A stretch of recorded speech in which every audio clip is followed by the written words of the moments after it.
Málaga, la ciudad del paraíso, la capital de la Costa del Sol.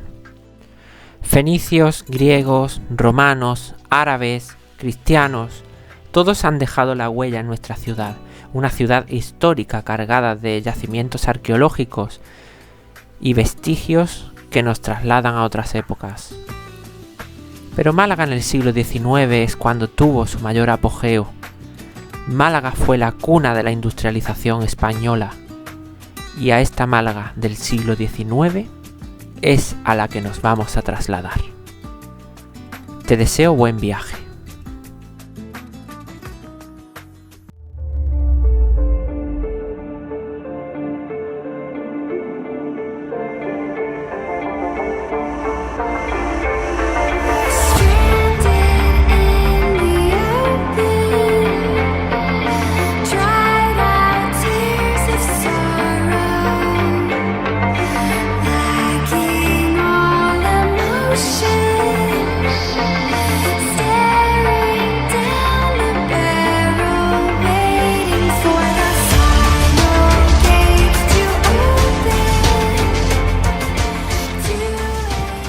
La fragata alemana Gneisenau se encontraba en misión diplomática en Málaga. Venía a recoger al embajador alemán. Portaba 466 tripulantes y después se iba a dirigir al norte de África, a Marruecos. El 16 de diciembre de 1900 se desató una gran tormenta y un temporal de levante, la fragata encalló y naufragó. Los supervivientes fueron llevados a los hospitales cercanos, entre ellos al Hospital Noble.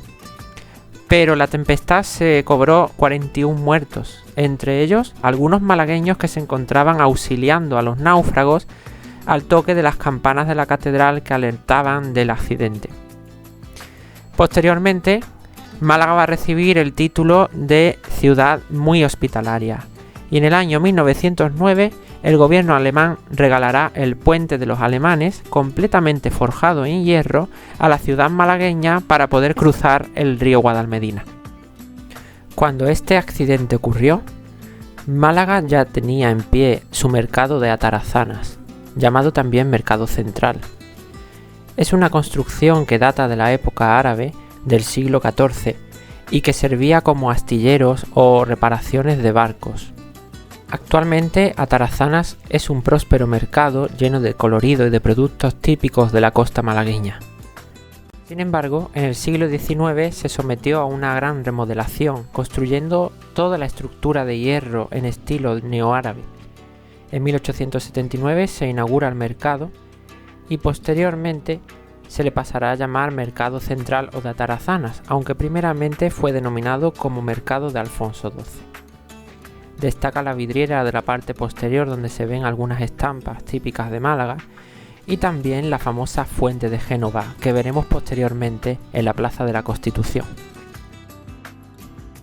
Muy cerca de allí se encuentra la famosa bodega Casa de Guardia, fundada en 1840 por el viticultor y licorero José de Guardia.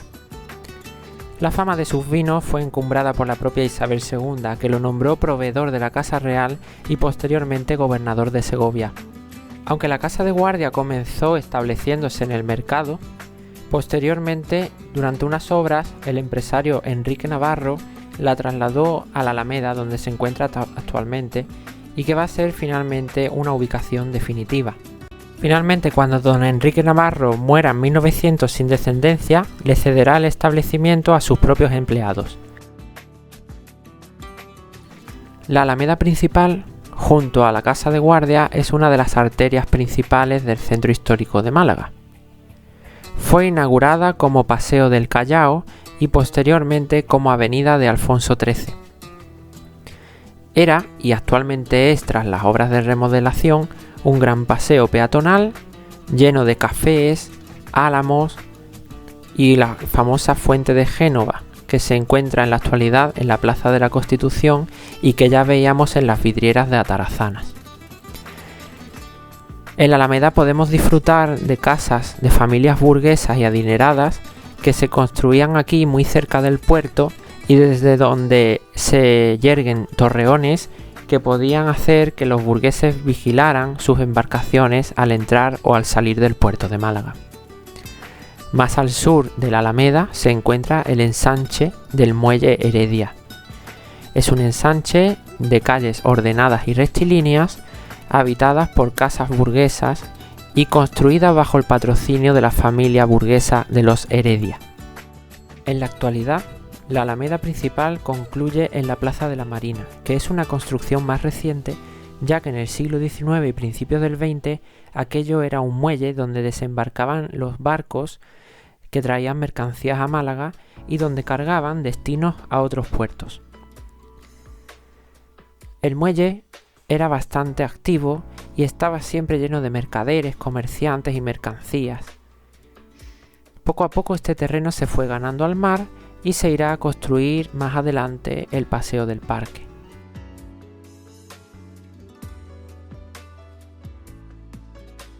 En la confluencia entre la Alameda y la calle Larios encontramos el monumento al Marqués de Larios. Se trata de Manuel Domingo Larios y Larios, segundo marqués de esta dinastía burguesa encumbrada por Isabel II en Málaga. Los Larios controlaban la industria siderúrgica en la ciudad, junto a otras familias como los Welling, los Heredia o los Loring. La escultura fue inaugurada en el año 1899 y representa en la cúspide a don Manuel Domingo con dos alegorías en el pedestal. Por un lado, la caridad, representada con una mujer con un niño, y por otro lado, el trabajo, representado por un obrero. En 1931 se proclama la Segunda República en España y estalló en Málaga un fuerte movimiento anticlerical, sobre todo el día 12 de mayo. Los sectores más radicales de la población malagueña, enfurecida, pagó sus frustraciones con el clero asaltando iglesias, incendiándolas, incluso el propio palacio del obispo, y quemando todo el patrimonio cofrade y religioso que tenía la ciudad.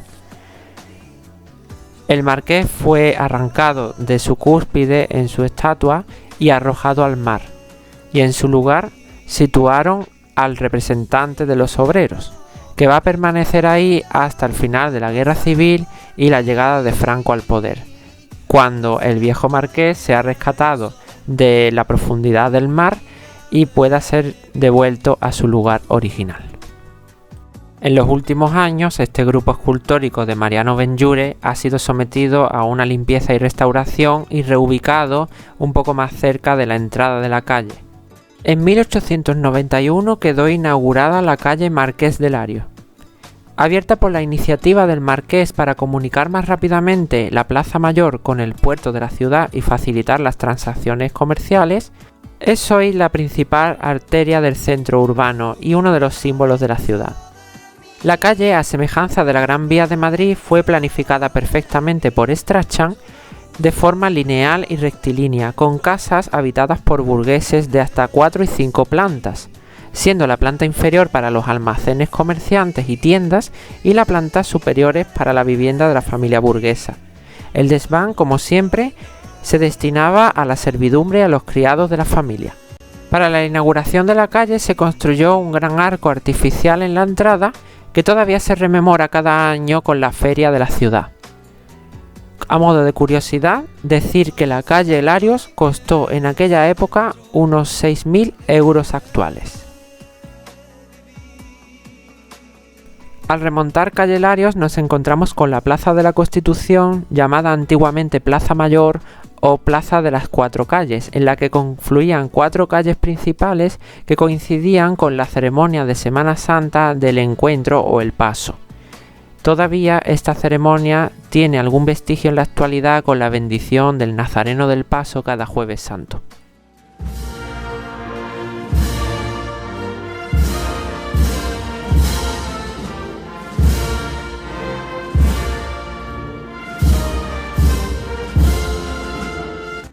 La Plaza de la Constitución ha sido también testigo de muchas circunstancias históricas e incluso también de castigos ejemplares a los borrachos, que muchas veces se adueñaban de las calles de Málaga durante las noches. En esta plaza se encontraba la cárcel a donde eran enviados estos borrachos y otros delincuentes, aunque luego volvían a las andadas. La reina Isabel II encomendó al gobernador de Málaga la terrible misión de intentar frenar el tema de las borracheras. Bastaría un castigo ejemplar, como por ejemplo en esta gran plaza hacer beber al borracho unos 8 litros de agua en directo delante de toda la población. Por supuesto, el pobre borracho acababa jurando y perjurando que jamás volvería a tomar vino en su vida, pero otras veces estos eran reincidentes y había que tomar una medida extra. El gobernador, en nombre de Isabel II, decidió entonces hacer lo siguiente. El gobernador decidió ordenar a todas las tabernas a ofrecer vino gratis a partir de las 10 de la noche. De esta manera, con miedo a arruinarse, las tabernas cerraban y no se producían los problemas de embriaguez. Este gobernador tan astuto además fue el artífice de ciertas normas en Málaga, como por ejemplo obligar a cerrar las puertas de las casas a las 11 de la noche en verano y a las 10 de la noche en invierno, así como regar las macetas de los balcones solamente entre las 11 de la noche y las 7 de la mañana. En un lateral de la plaza se encuentra la Fuente de Génova. Procede de Italia en el siglo XVI en estilo renacentista y fue enviada a Málaga por el emperador Carlos V, aunque sufrió un rapto por un barco de corsarios turcos en el año 1550 y el emperador tuvo que pedir un rescate por ella. Ahora luce orgullosa con su mármol purísimo en este rincón de la ciudad, aunque su ubicación anterior estaba en la Alameda principal.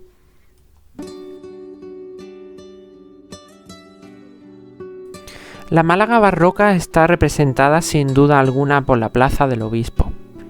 Esta plaza, trazada en el año 1762, luce actualmente bastante modificada, pero conserva la fuente de la época y también el Palacio Episcopal o Palacio del Obispo, que es la residencia del Obispo de Málaga. La fachada de la Manquita de la Catedral de Málaga es una fachada barroca y está consagrada a Santa María de la Encarnación. Por su parte, el Palacio del Obispo luce una gran fachada de piedra coronada por una hornacina donde tenemos la imagen de la Piedad tallada por Fernando Ortiz a finales del siglo XVIII, un gran escultor malagueño que realizaba esculturas con un gran sabor italianizante. La Bodega del Pimpi es también un lugar emblemático de Málaga datando del siglo XIX, aunque anteriormente de bodega fue un salón de fiestas. Al parecer, el Pimpi era un chico que descargaba mercancías en el puerto por aquella época. Hoy día el Pimpi es uno de los lugares más visitados de Málaga. Siguiendo hacia la Plaza de la Merced nos encontramos la calle Granada, que era un antiguo torrente y que fue la vía por la que entraron los reyes católicos en la ciudad en el año 1487.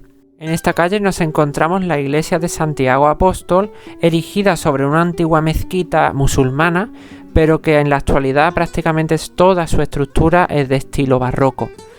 Últimamente se han realizado algunas excavaciones en sus suelos y han salido algunas tumbas de esta época. Dentro de la iglesia nos encontramos la imagen de Jesús el Rico, protagonista cada miércoles santo de la tradición de la liberación del preso.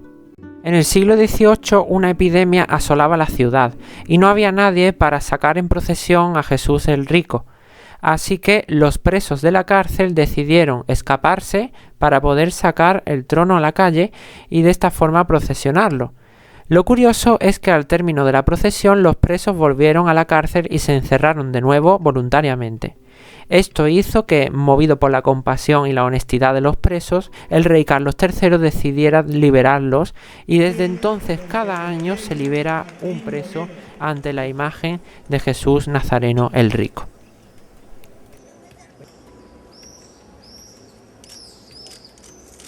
La iglesia de Santiago alberga también la pila bautismal donde fue bautizado Pablo Ruiz Picasso, que nació muy cerca de aquí, en la Plaza de la Merced.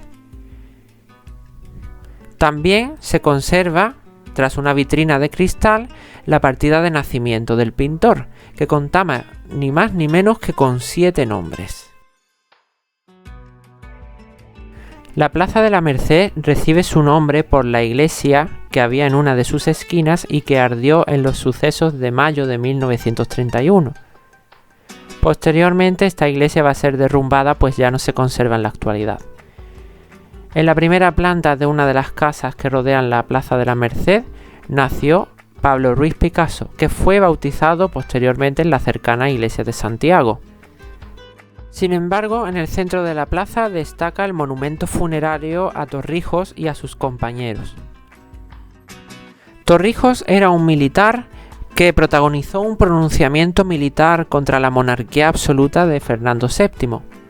Desembarcó en las playas de Fuengirola, remontó la Sierra de Mija, pero fue capturado en Torrealquería, cerca de Alhaurín de la Torre, debido a un chivatazo que truncó directamente sus planes de dar el golpe de estado contra el rey.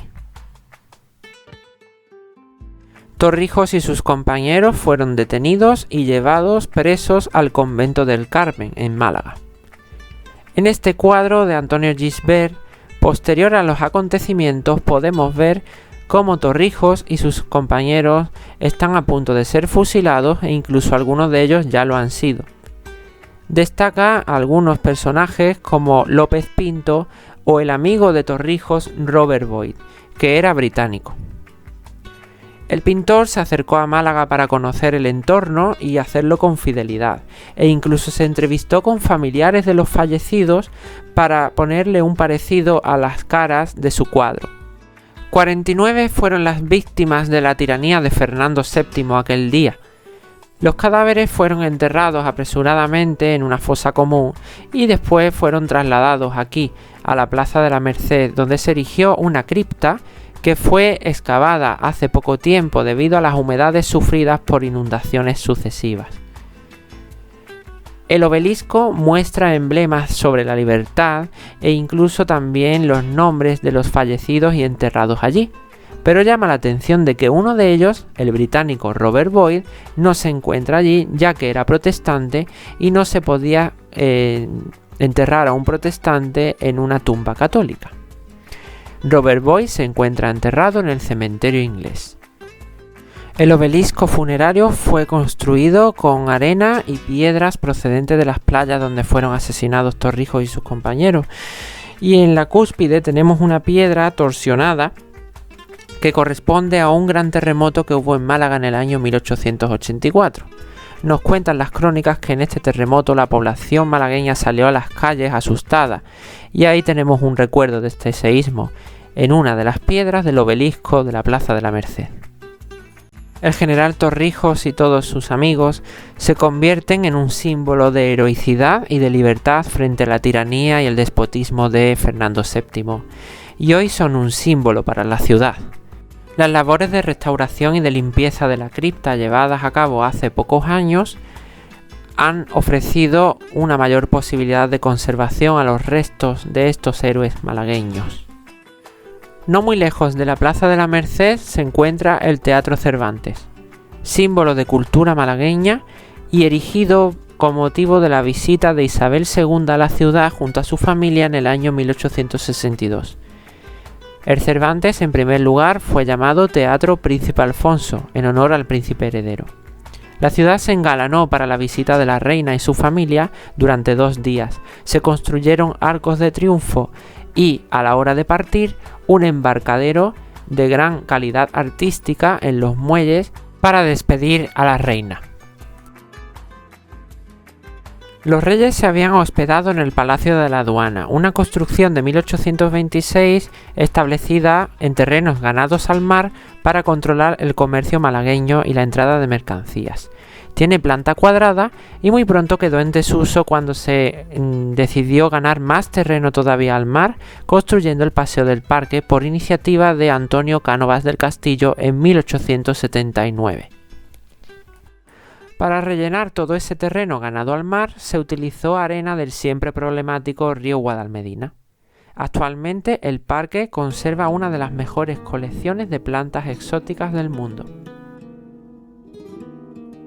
En estas imágenes podemos observar una de las películas más antiguas grabadas en Málaga. Fue en el año 1914 y se llamaba Un paseo por Málaga. Los malagueños posan y pasean ante las cámaras por el paseo del parque en una escena que seguramente estaría preparada, pero aún así muestran curiosidad mirando a la cámara, que debió de ser algo bastante innovador en esta época. Inconscientemente, estos malagueños de hace más de un siglo nos estaban ofreciendo un desfile de moda de todas las clases sociales y un poco el ambiente de la ciudad malagueña a principios del siglo XX. Cuando acabamos el paseo del parque, nos encontraremos con el Hospital Noble, que recibe su nombre del médico y parlamentario británico Joseph William Noble, que se encontraba de vacaciones en Málaga en el año 1861 cuando cayó víctima del cólera. Murió en la ciudad y está enterrado en el cementerio inglés porque era protestante. A pesar de su muerte, sus hijas decidieron agradecer a la ciudad de Málaga los cuidados que le habían dado a su padre, y por lo tanto pagaron la construcción de este hospital innovador y moderno para la época. Hoy día el Hospital Noble alberga oficinas de la administración pública, pero en el año 1900 también albergó a los heridos del naufragio del Neisenó. Junto al Hospital Noble se encuentra la Plaza de Toros de la Malagueta, inaugurada en el año 1876 en un barrio industrial donde habían bastantes fábricas siderúrgicas. La primera corrida de toros que se estrenó en esta gran plaza de toros fue la del torero El Lagartijo, que era famoso por su valentía. Y llegamos al final de nuestro viaje. El cementerio inglés es el cementerio protestante más antiguo de España. Data del año 1831. Antes de esto, era un verdadero problema que un protestante muriera en tierras españolas, ya que los cementerios estaban consagrados a la religión católica y no se podía enterrar a alguien que no fuera católico dentro de ellos. Debido a la gran afluencia de protestantes en nuestra ciudad, puesto que era muy cosmopolita y muy comercial, el cónsul británico Mr. William Mark decidió buscar un terreno para asentar un camposanto protestante fuera de la ciudad. Y aquí es donde nos encontramos, en este cementerio con preciosas tumbas románticas donde se encuentra el último descanso de grandes personajes. El cementerio inglés es nuestra última parada, pero también fue la última morada de Joseph Noble, de los marineros del Neisenó o de escritores del calibre de Jorge Guillén o el hispanista Gerald Brennan. Pero destacaremos sobre todo a Robert Boyd, amigo y compañero del general Torrijos, que le acompañó hasta la muerte luchando por la libertad contra el rey Fernando VII. Málaga, ciudad del paraíso. Pasado y presente confluyen en nuestra ciudad, una ciudad pionera en la industria española que se convirtió en una elegante metrópolis en el siglo XIX. Málaga, una ciudad que alberga apasionantes historias y que es sepultura de héroes, poetas y marineros. Y es que Málaga es patria de heroísmo y de libertad. Escribía ti verso, dime niña quién era, quien te mandaba flores, primavera, cada 9 de noviembre, como siempre y sin tarjeta, sí, te mandaba yo un ramito de vida.